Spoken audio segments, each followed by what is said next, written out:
Alim RT 28 Veteran Banjarmasin tampak memenuhi halaman kompleks setempat untuk berkumpul dalam acara Halal Bihalal Minggu 1 Juli kemarin.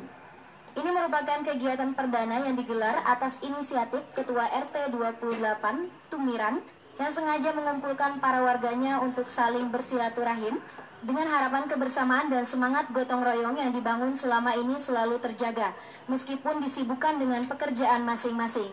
Selain itu ada beberapa agenda yang dibahas dalam halal bihalal ini, yaitu pembentukan bank sampah dan posyandu, sehingga komplek yang berlokasi di Kecamatan Banjarmasin Timur ini ke depan semakin berkembang dan asri. Yang pertama, kan memang suasana masih suasana Syawal, masih Idul Fitri, tentunya kami seluruh warga saling memaafkan. Yang kedua, selalu meningkatkan silaturahim antar kami, sehingga kami seluruh warga komplek ini berukun bersama-sama, gotong royong selalu ditingkatkan. Kebersamaan itu utama di dalam kehidupan. Bersamaannya dalam bentuk apa aja? Nah, bisa ya, macam-macam, bisa bersih-bersih ini bersama-sama memperindah kompleks, seluruh warga berpartisipasi.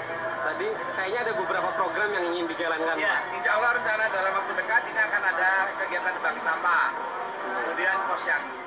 Dalam kegiatan tersebut turut diisi tausiah agama oleh Ustadz Saukani Arsyad yang menjelaskan keutamaan silaturahim seperti dipanjangkannya umur dan diluaskan rezeki terhubung dengan Allah Subhanahu wa Ta'ala hingga dimasukkan ke surganya.